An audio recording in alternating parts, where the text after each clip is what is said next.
Sensualízate.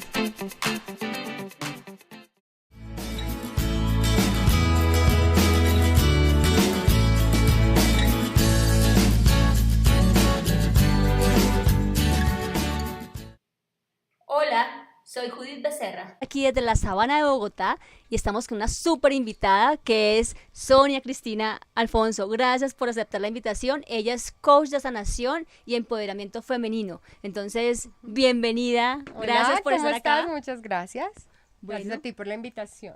bueno, Sonia, cuéntanos de qué vamos a hablar hoy.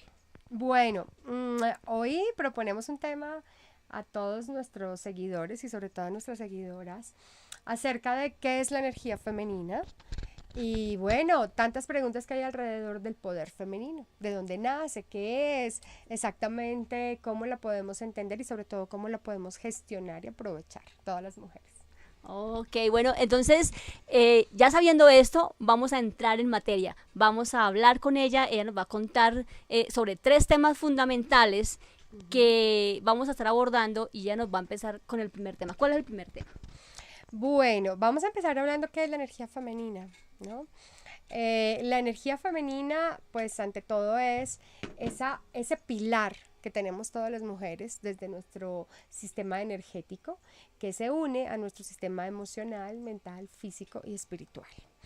El centro de poder desde donde esa energía fluye, donde se produce, es nuestro útero. Entonces, el útero ancestralmente siempre ha sido venerado porque es un órgano absolutamente poderoso de conexión de cada una de nosotras con nuestra madre tierra, con el universo, con las demás mujeres, con los hombres. Y bueno, es lo que nos da ese afianzamiento en la vida y sobre todo de donde viene la posibilidad de crear, transformar, sanar y dar vida, por supuesto. Ok, bueno, en ese tema de la energía femenina, esa energía, ¿cómo se logra? O sea, ¿cómo hace uno para maximizar esa energía femenina? Ok, bueno, tendríamos que partir de entender que la energía, como tiene su centro en el útero, es la energía que todos conocemos como la energía sexual. Solo que cuando le ponemos el nombre de sexual, pues ya tenemos tantos conceptos asociados a lo sexual que distorsionamos la verdad de esa energía, que por eso es mejor llamarla energía creativa. Ah, ok. La energía creativa describe mucho mejor lo que realmente es ese flujo. La energía femenina está presente desde que somos niñas. Entonces, desde muy pequeñas empezamos a tener esas pulsiones en nuestro útero, que son las pulsiones del placer. Entonces, tenemos pulsiones orgásmicas alrededor de los 6, 7 años. Y en una sociedad que permitiera esa expresión sexual, pues las niñas estarían ya desde esa edad explorándola, ¿no?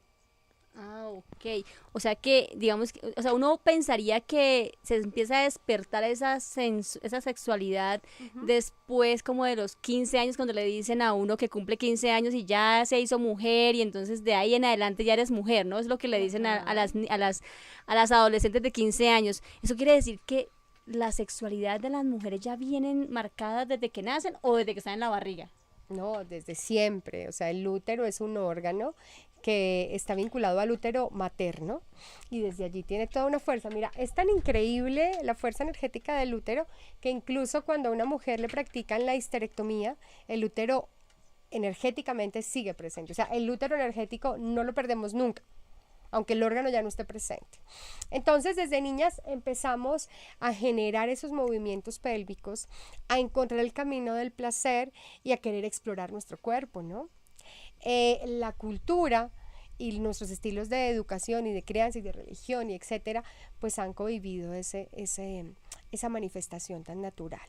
Ya cuando vamos encontrando nuestra parte cíclica en la adolescencia, pues con mucha más fuerza nos unimos a los ciclos de la naturaleza. Entonces nuestro útero está regido, como todas las fuentes de vida del universo, por la luna, por las estaciones, por todos esos cambios hormonales que nos hacen seres demasiado especiales, cíclicos, cambiantes, como el universo, como el planeta. ¿Cómo podríamos decirle a una madre que tiene una hija que, vamos a hablar, que está recién nacida o que está embarazada de esa mujer que ya viene en camino?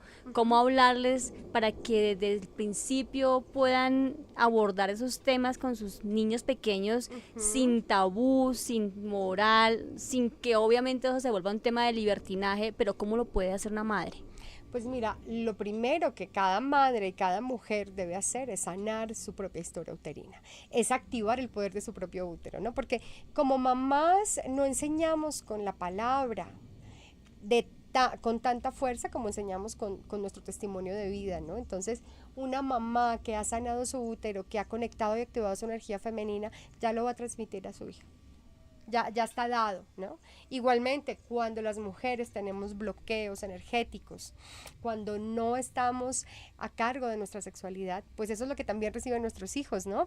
Y nosotras somos hijas de madres en general que no descubrieron su energía sexual, de madres, de abuelas, de tatarabuelas que estaban con un útero totalmente rígido, desconectadas de su sexualidad. Entonces, nosotras hoy estamos de alguna manera pagando ese precio, ¿no? Lo reflejamos en que las relaciones no funcionan, en que estamos padeciendo muchísimas enfermedades a nivel de nuestro sistema femenino, en que criar a los hijos se nos volvió algo casi que monumental, difícil, todo un sacrificio muy desgastante, y en que muchas de nosotras no experimentamos fluidez en la vida, ¿no? Nos sentimos como atoradas, bloqueadas, nuestro sistema emocional cada vez está más complicado. Entonces, hoy por hoy las mujeres están sufriendo de depresiones, bueno, temas muy complejos a nivel interior, ¿no?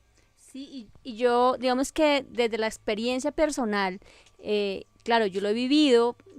Yo te comentaba en algún momento que por tanta religiosidad, de que todo era pecado, entonces uno que tenía que guardarse hasta el matrimonio, y pues el matrimonio no ha llegado, entonces entonces hay muchos bloqueos, ¿verdad?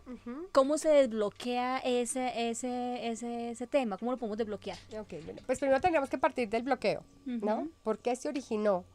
Y cómo es que las mujeres estamos divorciadas de nuestra energía sexual.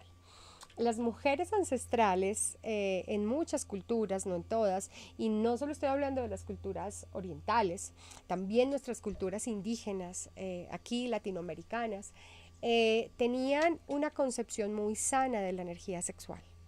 Entonces la energía sexual era el principio simplemente de la vida. Para las mujeres y para la sociedad, esa energía sexual es lo que mueve todo. Entonces una mujer desde su energía sexual no solo concibe los hijos, sino también los puede gestar, los da a luz y los puede criar. Y todo eso es una proyección de su energía sexual. Además mantiene el hogar, además es creativa, además practica toda la economía de la vida, ¿no? Además se gestiona ella. Además está poderosa, sana, que aporta a la sociedad, y todo eso lo origina desde su energía creativa. Podríamos decir que la energía sexual para las mujeres es como la batería. Entonces, si una mujer está desconectada de su energía vital, es como si fuera por la vida sin batería. Muchas de nosotras, ¿cuántas veces nos sentimos tan cansadas, ¿no? Sí. Agotadas, cargando todo como un peso. El matrimonio es un peso, los hijos son un peso, el trabajo es un peso, y no lo disfrutamos, no estamos siendo totalmente productivas porque es el camino del sacrificio. Pero ¿tú crees que eso es que no nos enseñaron a ser mujeres? O sea, mujeres de verdad. Mira, ha llegado al punto, ¿no? Entonces, ¿qué es lo que ha pasado en la historia?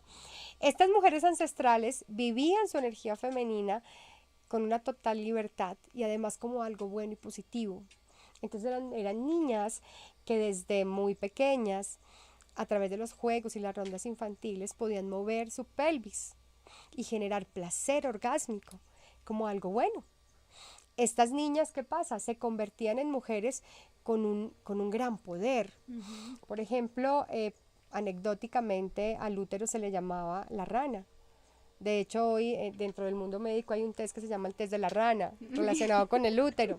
¿Por qué se le llamaba la rana? Porque saltaba y las mujeres podían sentir esa vibración y ese movimiento en su interior como señal de un útero sano. esas contracciones habituales en ese tipo de mujeres que podían vivir su sexualidad, que podían producirse un orgasmo desde muy niñas, pues ese útero se mantenía siempre vibrante. El útero es un tejido vibrante. Esa vibración hacía que, por ejemplo, cuando las mujeres daban a luz, el parto era orgásmico. No era el camino de dolor, casi que de agonía que vivimos las mujeres actuales, donde las contracciones del parto son terribles. Muchas etnias y muchas culturas no registran el parto como algo doloroso, sino como algo placentero. Y eso lo encontramos en algunas especies de mamíferos superiores, que también las hembras tienen partos orgásmicos. Más allá, la lactancia, la sexualidad, la misma estructura familiar se sustenta energéticamente en la energía sexual de las mujeres. Entonces vemos una estructura social muy diferente a esta, donde los lazos maritales son mucho más estables, donde los hijos son hijos del placer y crecen con una estructura interior mucho más sana, en armonía con la vida, con el amor, y vemos que la sexualidad femenina se vive sin vergüenzas, se vive sin todo esto que lo ha adornado. ¿Qué pasa? Esa era una etapa de la humanidad. Luego aparece... también tenemos lo femenino presente en los temas sagrados, ¿no? Las sacerdotisas, las chamanas, las diosas, las mujeres medicina. Lo femenino era valorado. De hecho, las culturas ancestrales, las más desarrolladas, fueron aquellas que alcanzaron una mayor equidad de género. ¿Qué pasa luego? Empieza la era patriarcal. Y entonces empieza la dominación hacia las mujeres. ¿Y cuál fue el punto de dominación? Pues el punto de poder. Y el punto de poder de una mujer es su sexualidad. Por eso, el punto de dominación, ¿en qué se basó? En censurar la sexualidad de las mujeres. ¿Por qué? Porque era la mejor manera de controlarlas. Era la mejor manera de quitarles su poder y así hacerlas más dóciles. Domesticarlos. Eso fue lo que pasó.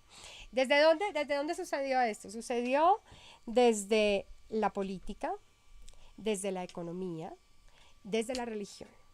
Grandes puntos de poder donde la sexualidad de la mujer está en el centro. Si tú ves para la religión, la sexualidad es el punto de poder en el que se enfoca. ¿Para qué?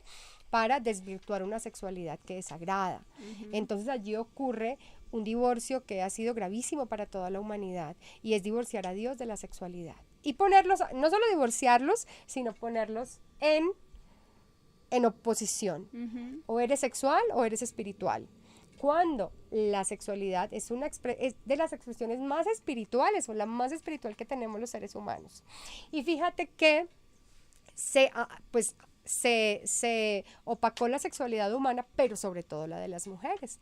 Entonces, algo que nos puede dar una guía, cuando tú ves en la Biblia, pues hablando de nuestras religiones cercanas, casi todos católicos, cristianos y demás. En la Biblia hay una parte que dice, en el Génesis, donde además es lo femenino lo que representa el pecado, dice: pondré enemistad, cuando apareció las maldiciones hacia las mujeres, pondré enemistad entre tú y la serpiente. ¿Qué era la serpiente? Para los antiguos, la serpiente era la que representaba la energía sexual, que parte de la base de la columna y se eleva de esta manera hasta volverse sagrada. Entonces, cuando decimos a una mujer en esa época, pondré enemistad entre tú y la serpiente, hermenéuticamente estamos diciendo, pondré enemistad entre tú y tu sexualidad. Y entonces, parirás a tus hijos con dolor. Claro, si tú te desvinculas de la energía de tu útero, ese útero que tiene que ser vibrante se vuelve rígido. Y tú prueba mover un músculo que está hecho para moverse después de un tiempo. ¿Qué va a pasar cuando lo intentes mover? No, de hecho yo lo estoy intentando.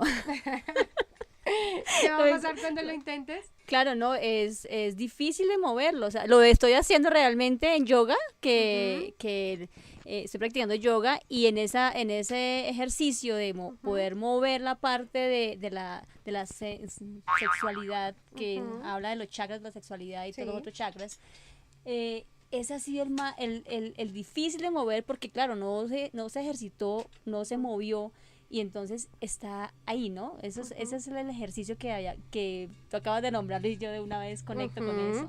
Sí, además de que es algo tan extraño para las mujeres el movimiento del útero, pues resulta que en el parto o en nuestros ciclos menstruales es absolutamente doloroso. El dolor es una señal corporal de que algo está mal. O sea, el dolor no es normal. En un proceso fisiológico normal no puede haber dolor. Entonces el parto humano es un parto que no está sucediendo de manera normal.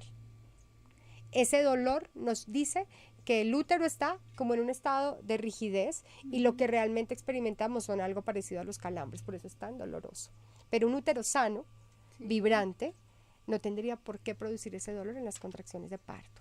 Igual en los canales que se abren para la lactancia, igual en nuestro ciclo menstrual, que fíjate que el ciclo menstrual es un desplazamiento leve del cuello del útero, pero para muchas mujeres es demasiado doloroso. Demasiado doloroso, sí. Porque tienen un útero muy rígido. Bueno, estábamos hablando de cómo se bloqueó, ¿no? Entonces, en la religión vemos una gran fuente de ese bloqueo. La política ha querido regular los ciclos femeninos desde una política hecha por hombres, para hombres, en una sociedad para hombres, donde, por ejemplo, nadie puede entender qué es la lactancia. Entonces, la ley te regula que en el ámbito laboral tú tienes una hora para lactar a un hijo, ¿no? Y nada más desfasado de lo que es la realidad de alimentar un bebé, ¿no? Por poner un ejemplo, porque realmente hay muchos, ¿no? Y se han usado muchos también para la guerra, ¿no? Para ganar guerras con relación a mujeres, ¿no? Por supuesto. De hecho, los cuerpos de las mujeres son los principales territorios de guerra. Y desde siempre de las estrategias de guerra ha sido las mujeres, la parte pareciera vulnerable de la historia. Si te gustó este video, compártelo con tus amigos, dale me gusta, suscríbete y toca la campanita para que te lleguen mis notificaciones.